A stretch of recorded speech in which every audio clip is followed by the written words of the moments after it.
I've now installed a second pair of the Corsair RAM. Sorry, it's Crucial Ballistics RAM, and this is the Sabertooth Tough X99 mainboard. I expected the RAM to be recognized as soon as I booted up the system, but things are rarely ever that easy, right? So to my surprise, it didn't work, and I checked on some forums, and I'm going to add the details to my blog. And this is the RAM card. Basically comes in this kind of packing. Yeah, it's Crucial. I'm just trying to get this thing to focus on that. Yeah, it's Crucial. And so now the RAM's in there, and right now I'm in an air conditioned room. Let me be quiet for a bit and get the camera as close to these fans. This is a live feed. How's the background noise? Why don't we check the upper fans? Let me focus again. And the front case fans. Look at that, the whole system is super quiet. And you'll be surprised, it's running at a fair bit of load at the moment. 100% CPU load, according to, bear with me, I'm going to pan around to IDA 64. It's been running for about, well, almost 6 minutes. And that's running at load. And I had to bump the base voltage on the DDR sticks to 1.3, and I also set up the XMP profile so all the cores are synced. Since I'm at full load, it's running at the highest clock multiplier of 40. So even though this is a 3.6 gigahertz chip, it's running at basically 4 gigs right now. And here we go, temps. We're getting, yeah, around 55, and that's not bad at all for processor temp. So I'm gonna leave this to run for about half an hour, and after that I'm going to run another set of 3D Mark benchmarks, and I will splice those results into this clip before I post it. And I tried the Battlefield beta yesterday, and one thing I noticed was I had the AC off because being in Sri Lanka it's pretty warm here, and the GPU temps started to get a bit out of my comfort zone. So before I start gaming, I would change. Oh, it's disappeared. What's it called? Fire something? Firestorm. This is the GPU utility from Zotac. It's actually pretty ugly.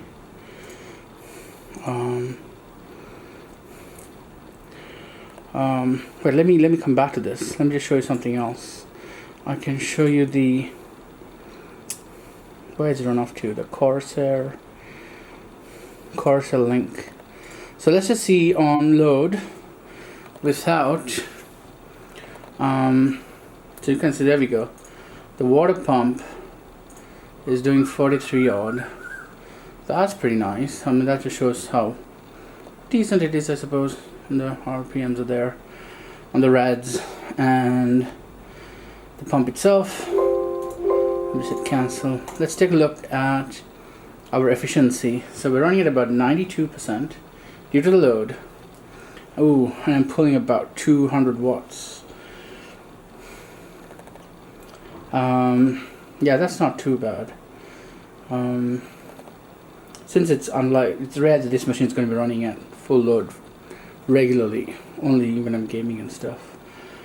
So that's pretty neat.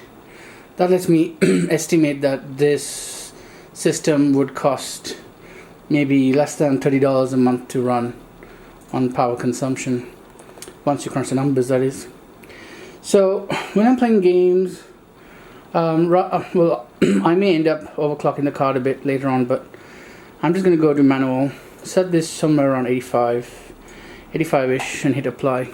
I found with the door, with the case door is off, it's not as loud because the air ends up being funneled outside the back of the case.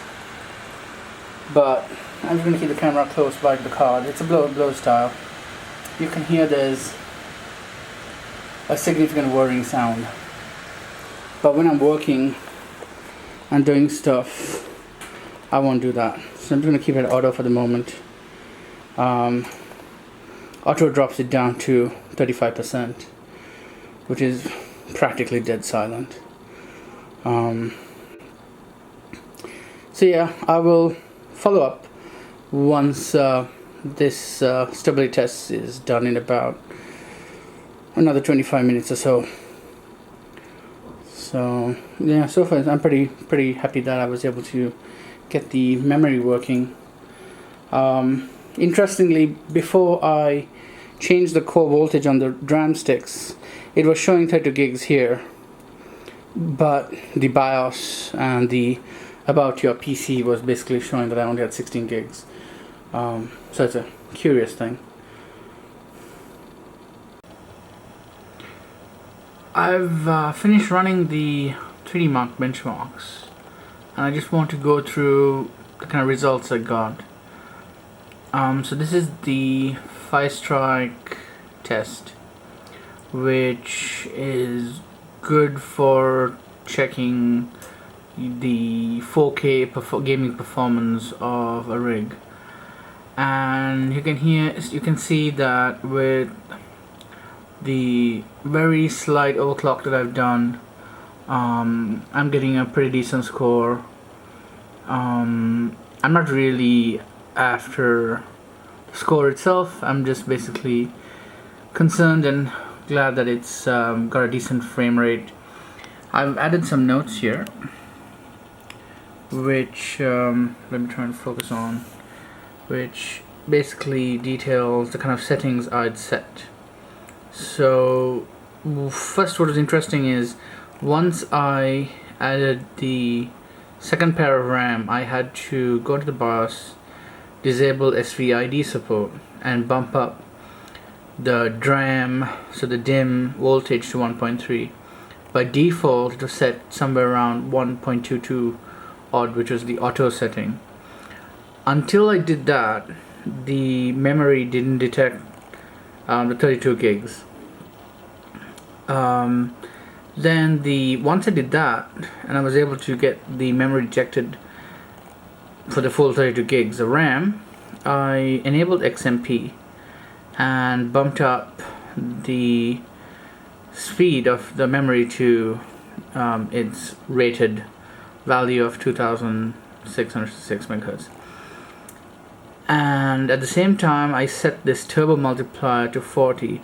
So given the bus speed is 100 hertz, you end up with 4 gigahertz. And yeah, so that's how the turbo clock works out. So what is the base? So the chip is a base 3.6 gigahertz, but with the 40 multiplier, the idle speed, essentially, because the speed is varied, it's about 3.8 gigahertz. So the overclock is at 100 load, at 100% with the turbo boost, you're looking at about a 400 megahertz overclock. When it's idle, it's only a 200 megahertz overclock. So in terms of gaming, there is a 400 megahertz boost compared to results I got when I hadn't basically done this very small overclock. So to compare, I can go back to my results basically, and this is the score. So you can see the score I've got right now, 18169. This is the first time I ran Firestrike, just after the build, and this was on the stock. You'll see here the stock turbo core clock is only 70 megahertz,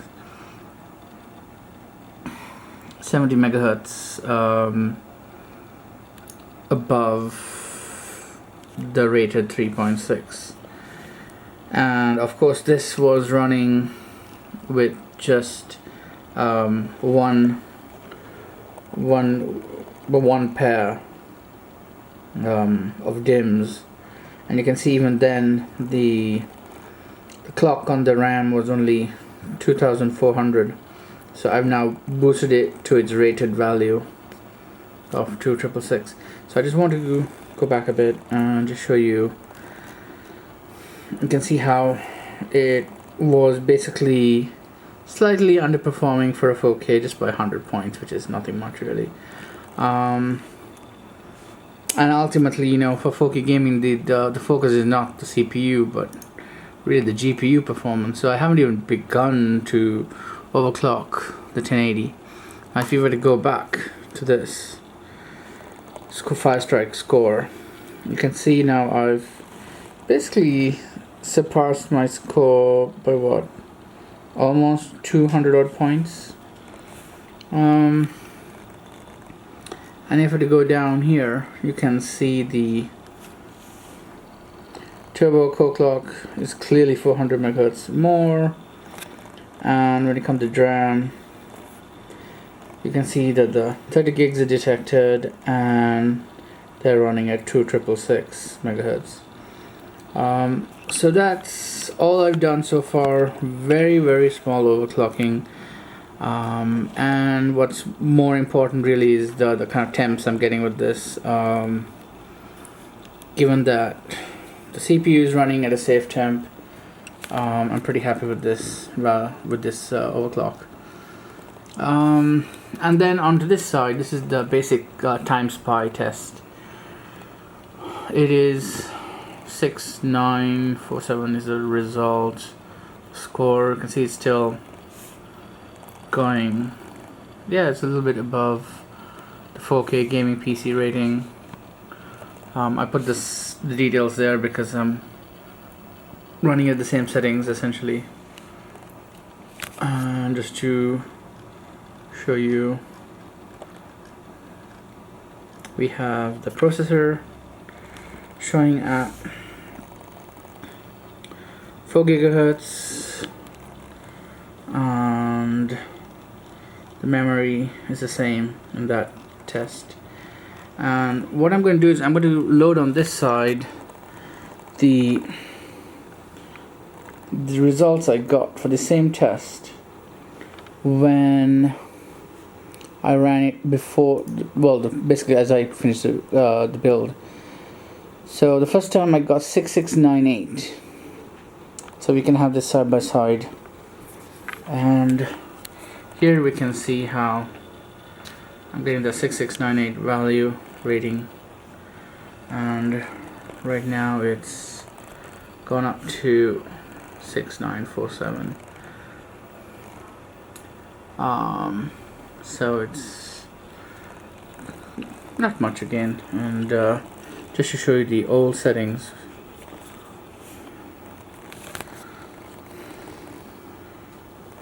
The old settings were the same turbo clock, basically out of the box settings, and I was running the RAM underclocked and only 2 sticks. So that's the time spy setting results, and there you have it. Some very slight overclocking, and pretty pleased with the results, and most importantly the thermals, because I want the CPU and hardware to last a good while. Thanks for watching. Give me a like, hit subscribe, let me know what you think. Have you overclocked your PC, and if so, what sort of results are you seeing? Should I go for SLI? Not entirely sure, although I have about 20 PCI lanes free on this machine, given that 4 lanes are being used by the NVMe SSD. I'm tempted to go SLI, but first I want to see what kind of results I'm going to get with this card. Battlefield, the demo, it played quite well. So I really don't feel that I need to get an SLI setup right now, but maybe down the road.